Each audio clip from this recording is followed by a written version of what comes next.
Okay, we have a question from the brother. Assalamu alaikum, akhi. Walaikum salam wa rahmatullah. That's a beautiful smile, man. Thank you. Inshallah. I have a question regarding a fellow Muslim. Yeah.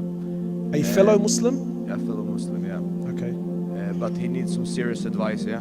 All right. And how to give some serious dawah without being in their face like all the time. Can you give me a scenario just so I understand what you're talking about? It's like a sin that is being committed. A sin that's being committed, yeah? Yeah, continuously. And I have a very close relation to this brother. And you want them to stop that sin? Yeah. Inshallah. All right. Really, I can only give you advice on the matter. Number one is you and I have to accept that we don't have the answers to everything. All right? We have to accept that. Sometimes you can give the best da'wah in the world and it won't enter the brother's heart or the sister's heart. This is normal. You have to be accepting of this. There are prophets on the day of judgment that will stand before Allah with no followers. Does that mean that they failed? No way. So you do your part. If the brother or the sister accept, alhamdulillah, they accept. If they don't, well then I've done my part, and really I can only carry on with da'wah and I can only carry on with what dua to Allah subhanahu wa ta'ala and to us. In general, and I'm saying in general, whether yourself or anyone else, one of the biggest problems that we face as, again, I hate using this term, da'is, is, and I'm not saying that you're doing this, wallahi, I'm saying in general, is sometimes we want to impress the person with how much we know about deen. And I want to impress you with the dalil and how accurate the hadith is that I'm giving you, that you are doomed for destruction. This isn't da'wah, man. I believe anyway. Da'wah is when my heart is sincerely burning for your safety. That when I talk to you, I don't talk to you to impress you with my knowledge. Wallahi, I'm calling you sincerely because I want you to be in Firdaus al-A'la. And I feel that da'wah is more effective than anything else. So yes, da'wah, you do the da'wah of the action. Of course, we know that the 3 levels. The best is to stop it with your hand. If you feel that stopping it with my hand is going to cause it, then try to stop it with your tongue. If you feel like I'm trying with my tongue and it's still not working, right, then definitely whenever you do da'wah, it has to be coupled with dua. I can't be someone who walks the streets in the day calling people to Allah, but come tahajjud time,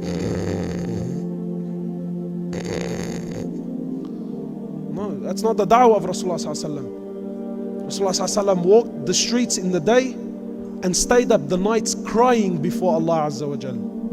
So really these are the things. And sometimes, I'm speaking to you, but wallahi I'm speaking to everyone. We need to accept, I have keys for certain hearts. And sometimes your key won't open my heart. That's just the bottom line. You just have to accept that. That's just how it is, man. So if you feel like, look, I'm trying with this brother, I'm trying with this sister, I don't seem to be getting through, then personally I say stop and don't tarnish that relationship. Stop. Send someone more qualified, or find someone that you feel they respect or they like or they honor or they have a liking towards. Sometimes maybe you can direct someone else to them, you know. But these are the things, and definitely under no circumstance should our dua ever stop. Always crying before Allah, sincerely begging Allah subhanahu wa ta'ala, you know. And if you feel like you're trying something with this brother and it's not working, then try something else. Take him out for lunch, take him out to dinner. You know, one thing that I personally find helps with me, and I'm going to share this with you, and Allahu Alam, maybe sometimes I see a situation. Now I can very easily come in there and do these ones. Please everyone sit down and embrace yourselves. I'm about to send everyone to hellfire, inshallah. Please sit down. Qala Allah Azza wa Jal and Qala Rasulullah Sallallahu Alaihi Wasallam, and here's my hadith and this is the ayah, and who can say I'm wrong? That's not how it works, man. It's not, well, I did this, you know, it's not how it works. Rather, sometimes what I like to do is, if I feel the brother or this, you know, look, he's a bit on edge, he's already intimidated with the fact I have a long beard and I'm wearing abaya, and you know, here comes the religious crew to talk my brains out, right? Sometimes I like using this approach, whereas I would say to the brother, look, wallahi, you know, I was in a dark place. There was a time I wasn't praying, I wasn't fasting, I was indulging in haram, you know, and I felt lost, and I felt this, and I felt that. And wallahi, the only happiness I've ever had is when I came to Allah Azza wa Jal. And wallahi, you know, I'm not better than anyone. Sometimes humbling yourself like that can really affect people.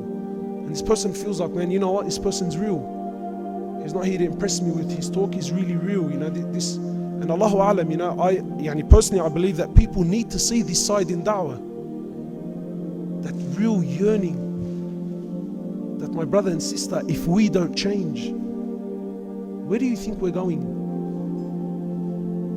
Because sometimes what happens is, brother, I've told him 100 times, may Allah destroy him, inshallah. What's this? Arrogance, bro. I told him, I gave him the hadith, I gave him the dalil, and he still doesn't want to do it.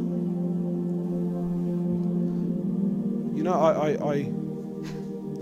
I used to work for a clothing company. We used to wholesale clothes, right? So we used to have a lot of pretty girls that used to come in and buy. Very, very bad environment. Anyway, so mixing with people, and so I used to have this girl, she used to come in regular. And every Monday, Tuesday, she used to come in, and ya Allah, half an hour, she's going to tell me all about her weekend. Where she went clubbing, and who she sat with, and what she drank. And so one day, wallahi, one day, she asked me, you know what, Muhammad? She used to go to this one particular club, right, that everyone knew. She asked me, you know what? I said, what's that? She asked me, I was thinking over the weekend that if hellfire is like this club that I go to, except the air conditioning isn't on, I don't want to go to paradise, I want to go there.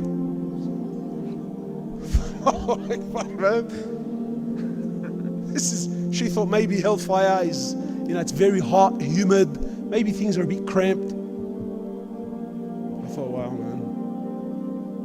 Sister, it's not like that at all, man. You know, Khalidina fiha abada, they are there for eternity. Burning and torture, and so you know, wallahi, nobody wants to be there. Nobody wants to be there. We don't want to be there, and wallahi, we don't want anyone to be there, Muslim and non-Muslim.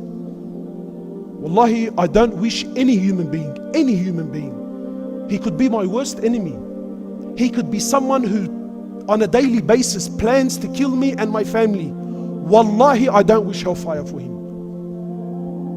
Because I'm not talking about, you know, a couple of years and you're out. That genuine punishment here, man. We ask Allah subhanahu wa ta'ala to save us. So sorry, man, I hope that sort of somewhat answers your. Barakallah fik.